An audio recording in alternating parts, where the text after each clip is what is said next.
नमस्कार dear student, MBS online coaching classes के YouTube channel पर आपका हार्दिक स्वागत एवं अभिनंदन। चलिए आज हम बात करते हैं मुग़ल चित्रशैली के बारे में। कल हमने प्रथम वीडियो आप तक पहुंचाया गया है। आज आगे देखेंगे कि क्या पाया जाता है मुग़ल चित्रशैली में। सबसे पहले हमने मुग़ल चित्रशैली का उद्भव और विकास पढ़ा था। आज हम आगे जानेंगे। हमने समझा था कि सभी शहंशाहों की अलग अलग रुचि के अनुसार मुग़ल चित्रशैली का विकास हुआ। तो आज हम सभी शहंशाहों को अलग अलग रूप से पढ़ेंगे। तो चलिए प्रारंभ करते हैं। ज़्यादा बातें ना करते हुए सीधी बात, नो बकवास के फार्मूलों को हम अपनाते हैं, ठीक है ना। तो कल हमने बाबर तक जाना था कि बाबर कब भारत आया, किस प्रकार से उसने कला का विकास किया। बाबर के समय में चित्रों के साक्ष्य हमें नहीं पाए जाते, ये बात हम जानते हैं, क्योंकि उसका साम्राज्य थोड़े ही वर्ष रहा था, नष्ट हो गया था। मात्र 4 वर्ष तक राज किया था उसने, इसीलिए कला नहीं पनप पाई थी। बाबर की मृत्यु के बाद हुमायूं उसका पुत्र राजगद्दी पर बैठता है, और वो क्या करता है, चित्रकला में कैसे योगदान देता है, ये हमें आज देखते हैं। हुमायूं बाबर के पश्चात उसके ज्येष्ठ पुत्र हुमायूं 1530 से 56 ईस्वी ने राज्य संभाला। हुमायूं का पूरा जीवन संघर्षों में बीता, लेकिन वह कला प्रेमी था। यानी उसका जीवन जो है वह संघर्षों में बीता था, लेकिन वो कला प्रेमी जरूर था।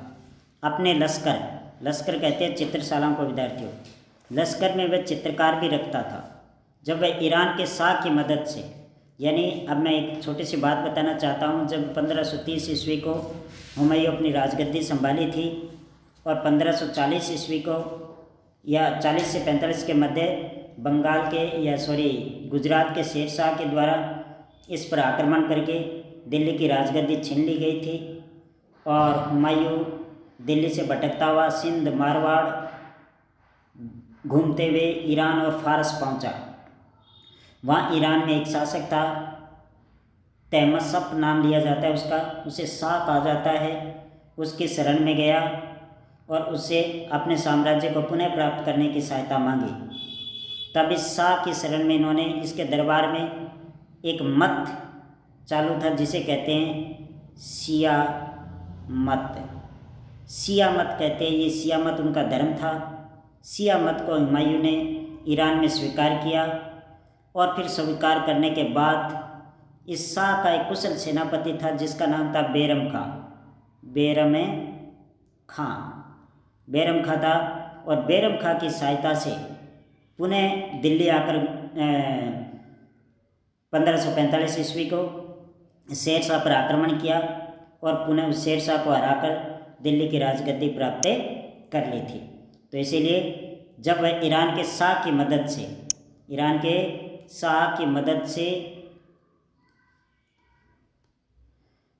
मदद लेकर पुनः भारत आया, पुनः अपनी राजगद्दी संभाली, तो अपने कला प्रेम के कारण ईरानी चित्रकार मीर सैयद अली जुदाई और ख्वाजा अब्दुस्समद सिराजी को वो भारत लेकर आया था। 2 चित्रकार, ये बात महत्वपूर्ण है, अंडरलाइन कीजिएगा। यहाँ प्रश्न कैसे बनेगा मैं बताऊंगा। हुमायूं किन 2 चित्रकारों को भारत लेकर आया, मीर सैयद अली जुदाई और ख्वाजा अब्दुस्समद सिराजी को भारत लेकर आया था, इसीलिए ये महत्वपूर्ण है। सिराजी को भी भारत लेकर आया। ये दोनों ईरानी शैली के सिद्धहस्त कलाकार थे। ये कहाँ के थे? ईरान के थे। बालक अकबर ने उनसे चित्रकला सीखी थी, और इनके अंडर में बालक अकबर को चित्रकला सीखने के लिए छोड़ दिया था, क्योंकि हुमायूं जानता था कि बालक अकबर के चरित्र निर्माण अच्छा करना चाहिए, ताकि ये भविष्य में भारत पर साम्राज्य कर सके। तो इसमें कला का विकास करने हेतु बालक अकबर को भी यहाँ पर चित्रकला सीखने के लिए छोड़ दिया। प्रश्न बन सकता है, बालक अकबर ने चित्रकला की शिक्षा किन चित्रकारों से ग्रहण की? इस समय जो चित्र तैयार किए गए थे वह पूर्णतया फारसी और ईरानी शैली में थे।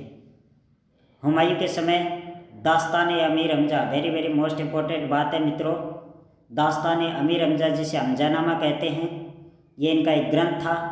ये मुगलों हुमायूं के पूर्वजों की साहसिक कहानी है। इसमें अगर परीक्षा में आपको पूछा जाए कि दास्तान अमीर हमजा क्या है, तो आप कहेंगे साहसिक कहानी है। अब ये क्यों छपवा रहा था इसे? वो इसीलिए छपवा रहा था कि बालक अकबर के जहन में एक साहस पैदा करने हेतु ये इसका चित्रांकन करवा रहा था। बालक अकबर का अच्छे चरित्र निर्माण हेतु ये इसको चित्रित करवा रहा था। इसीलिए इस दास्तान अमीर हमजा का चित्रांकन सर्वप्रथम हुमायूं के दरबार में प्रारंभ हुआ था और अकबर के दरबार में पूर्ण हुआ था। इस बात का आप जरूर ध्यान रखिएगा, ठीक है, परीक्षा में पूछा जा सकता है। आगे बढ़ते हैं। चित्रण प्रारंभ हुआ परंतु ये अकबर के समय में पूरा हुआ था। तो इतनी सी बात है। हुमायूं के बारे में कोई ज़्यादा बातें नहीं है। इसमें से 2 प्रश्न बन सकते हैं। पहला प्रश्न कि हुमायूं किन 2 चित्रकारों को भारत लेकर आया, तो आप क्या कहेंगे? मीर सैयद अली जुदाई और ख्वाजा अब्दुल समद सिराजी को भारत लेकर आया था, ठीक है ना। दूसरी बात, दास्तान अमीर हमजा का चित्रांकन सर्वप्रथम किसके दरबार में प्रारंभ हुआ, तो हुमायूं के दरबार में प्रारंभ हुआ था, ठीक है ना।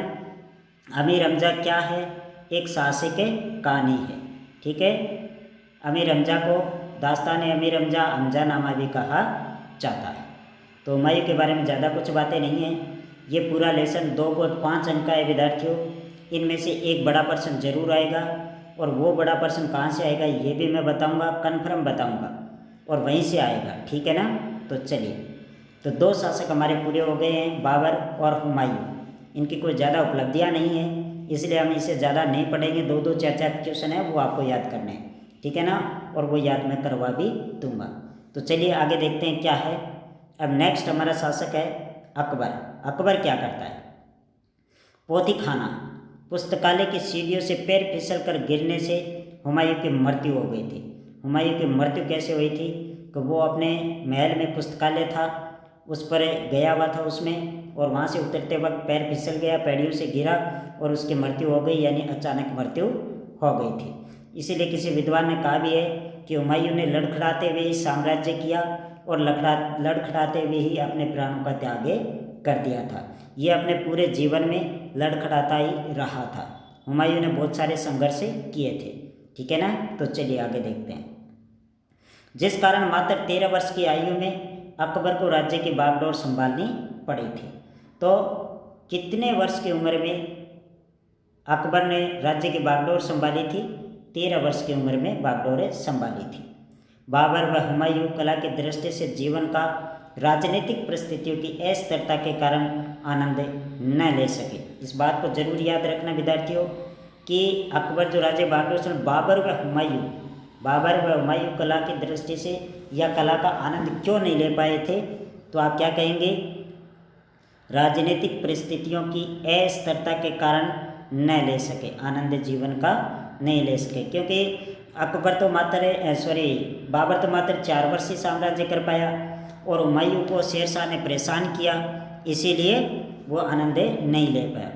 परंतु अकबर ने अपनी कुशलता से न केवल राज्य का विस्तार किया बल्कि एक मजबूत समन्वयवादी शासक की छवि भी प्राप्त की थी। अकबर के शासनकाल में ईरानी चित्रकार जो पहले भारत आ गए थे वो भी यहाँ पर थे, ठीक है ना। तो इन ईरानी चित्रकारों ने बहुत सारा यहाँ पर कार्य किया था। तो मिस्टेक के लिए माफ़ी चाहता हूँ, थोड़ी टेक्निकल प्रॉब्लम आ गई है इसमें। तो चलिए आगे देखते हैं, सही है। उनमें मीर सैयद अली, वो ईरानी जो चित्रकार थे उनमें कौन कौन थे? मीर सैयद अली, ख्वाजा अब्दुल समद सिराजी। मीर सैयद अली और ख्वाजा अब्दुल समद सिराजी प्रमुख थे। इन दोनों कलाकारों ने अकबर की रुचि और नीति के अनुरूप कला के क्षेत्र में समझने की भावना भर दी थी। आपसी मेल जोल की भावना, जो मेल जोल की भावना है वो इन चित्रकारों ने इसमें भर दी थी। उन्होंने ईरानी रूपकारों को भारतीय रंगों में सजोकर अकबर के विचारों को साकार कर दिया था, ठीक है ना। तो आगे देखते हैं। दसवंत और बसावन, अंडरलाइन करना विद्यार्थियों। दसवंत और बसावन जैसे प्रतिभा संपन्न भारतीय चित्रकारों ने मिलकर मुगल शैली को प्राणवान बनाया था। अब आपको यहाँ पर एक प्रश्न अलग से बन सकता है कि अकबर के दरबार में स्थित किन्हीं 2 मुस्लिम चित्रकारों के नाम बताओ, तब आप क्या बताएंगे? मीर सैयद अली जुदाई और ख्वाजा अब्दुल समद सिराजी। लेकिन वहीं पर आपको ये पूछ ले कि अकबर के दरबार में स्थित किन्हीं 2 हिंदू चित्रकारों के नाम बताइए, तो आप क्या कहेंगे? तो आप दसवंत और बसावन का नाम है लेंगे। ठीक है ना? तो चलिए आगे बढ़ते हैं। और मुगल चित्र शैली को प्राणवान किसने बनाया? दसवंत और बसावन। जिसने मुगल शैली में ईरानी कठोरता के स्थान पर भारतीय कोमलता का सुखद समावेश हुआ। अकबर विद्वान नीतिज्ञ होने के साथ ही कला का पारखी भी था, क्योंकि बाल्यकाल में इसे कला की शिक्षा प्रदान की गई थी, इसीलिए वो कला का पारखी था। उसने सैकड़ों चित्रकारों को संरक्षण, सम्मान और प्रेरणा प्रदान की थी। मुगल इतिहासकार अबुल फजल ने अपनी पुस्तक आईने अकबरी में लिखा है। आईने अकबरी किसकी पुस्तक है? अबुल फजल की। अकबर का बाल्यकाल से ही चित्रकला के प्रति स्वाभाविक झुकाव था। उसने बड़े बड़े कलाकारों को अपने दरबार में आश्रय दिया। ये बात अबुल फजल बता रहा है। इन चित्रकारों की ख्याति ईरान व यूरोप तक फैली थी। भारतीय चित्रकला को व्यापक रूप से देखकर भारतीय संस्कृति व सभ्यता के अनुरूप ईरानी शैली में उसने ऐसे चित्रों का निर्माण करवाया जो समन्वयपूर्ण थे। अकबर ने भारतीय कला, धर्म, संस्कृति, ज़्यादा कुछ नहीं है इन बातों में, कहाँ से क्या प्रश्न बनने वाला है वो मैं बता दूंगा आपको। ठीक है ना? जो नज़दीकी से देखकर मुगल कलाकारों ने उन्होंने चित्रित करने के लिए प्रेरित किया, जैसे दास्तान अमीर हमजा, शाहनामा, तारीख खानदान तैमूरिया, रजमनामा महाभारत को कहते हैं विद्यार्थियों, ध्यान रखना। वकायत बाबरी, अकबरनामा, अनवार सुहेली, दरानामा जैसी सह चित्र पुस्तकों के साथ ही रामायण, महाभारत, योग विशिष्ट, नल दमयंती, शकुंतला, कथा, सरिता सागर, कृष्ण चरित्र आदि पुस्तकों का बड़ी कुशलता से चित्रण व परस्पर अनुवाद करवाया था। तो विद्यार्थियों, यहाँ पर एक प्रश्न बन सकता है कि किस मुगल बादशाह ने सर्वप्रथम अपने दरबार में हिंदू ग्रंथों का चित्रांकन प्रारंभ करवाया? तो आप क्या कहेंगे? अकबर। हिंदू ग्रंथ कौन से? जैसे रामायण, महाभारत, योग विशिष्ट, नल दमयंती, शकुंतला। ये अकबर एक ऐसा शासक था जिन्होंने हिंदू धर्म को भी अपने दरबार में प्रवेश दिलवाया था। अब क्यों दिलवाया था? क्योंकि वो एक साम्राज्यवादी शासक था। वो अपने साम्राज्य को फैलाना चाहता था। वो जानता था कि मैं अगर हिंदुओं के साथ अपने तालमेल मिलाकर नहीं रखूँगा तो एक छत्र साम्राज्य नहीं कर सकता, यानी मैं पूरे भारत का सम्राट नहीं बने सकता। इसीलिए उन्होंने हमारी राजपूत रियासतों से वैवाहिक संबंध भी स्थापित किए थे। आप जानते हैं कि आमेर रियासत की राजकुमारी जोधाबाई हरकाबाई से उन्होंने विवाह किया था और आमेर रियासत ने उसके साथ संधि कर ली थी, दीनता स्वीकार कर ली थी। हमारा मेवाड़ का एक सूरमा महाराणा प्रताप और एक मारवाड़ का सूरमा रावचंद्र सेन, दो ही थे जिन्होंने आजीवन कष्टों का मार्ग अपनाया, लेकिन मुगलों की अधीनता स्वीकार नहीं की थी। वो सूरमा थे। आज भी उनकी प्रेरणा हमारे जहन में होनी चाहिए, तो बड़ी अच्छी बात थी। गुलामी के नाम पर वो कुछ सहन नहीं करते थे, भले ही उन्हें आराम की ज़िंदगी ना मिले। तो इस प्रकार से अकबर ने समन्वय की भावना रखी, लेकिन वो आजीवन संघर्ष करता रहा, लेकिन फिर भी कभी महाराणा प्रताप और रावचंद्र सेन को मनाने में सफल नहीं हुआ। तो इसीलिए उसका सपना अकबर का अधूरा रह गया। तो मित्रों, ये कुछ महत्वपूर्ण बातें थी। अकबर के बारे में अध्ययन कर रहे थे हम, तो बाकी अध्ययन हम कल करेंगे। अभी वीडियो ज़्यादा लंबा हो जाएगा, आप ऊब जाएंगे। अब आप अपने आप से प्रश्न कीजिए कि इसमें से कौन कौन से महत्वपूर्ण प्रश्न हैं। चलिए मैं बताता हूँ। आप इन प्रश्नों के जवाब वीडियो के कमेंट में ज़रूर लिखेंगे, मैं चेक करूँगा, देख लेना। आप क्या लिखेंगे? सबसे पहले तो ये बताइए कि हुमायूं किन 2 चित्रकारों को भारत लेकर आया? ठीक है ना? फिर बताइए अमीर हमजा का चित्रांकन सर्वप्रथम किसके दरबार में हुआ? ठीक है। फिर आप बताइए कि अमीर हमजा का चित्रांकन क्यों करवाया गया? ठीक है। फिर आप ये बताइए अमीर हमजा है क्या? हमजानामा किसे कहते हैं? फिर बताइए कि बालक अकबर ने चित्रकला की शिक्षा किससे ग्रहण की? बालक अकबर को शिक्षा ग्रहण क्यों करवाएगी? अकबर के कला प्रेम के बारे में आप क्या जानते हैं? किस प्रकार का वो कला प्रेमी था? फिर आप बताइए अकबर के दरबार में 2 हिंदू चित्रकारों के नाम बताइए, 2 मुस्लिम चित्रकारों के नाम बताइए। सबसे पहले उस शासक का नाम बताइए जिन्होंने अपने दरबार में हिंदू ग्रंथों का चित्रांकन करवाया था। तो इन सभी प्रश्नों के जवाब आप खोजिए और वीडियो के डिस्क्रिप्शन में डालिए। मैं देखूंगा, कमेंट करेंगे आप, देखूंगा कि कौन सा विद्यार्थी कितना पढ़ रहा है। हमारे YouTube चैनल पर आपका हार्दिक स्वागत, अभिनंदन है।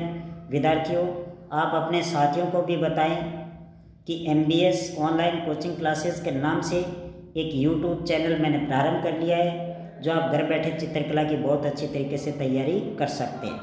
अगला वीडियो को देखने के लिए सब्सक्राइब करें और बेल आइकन को ज़रूर दबा दें।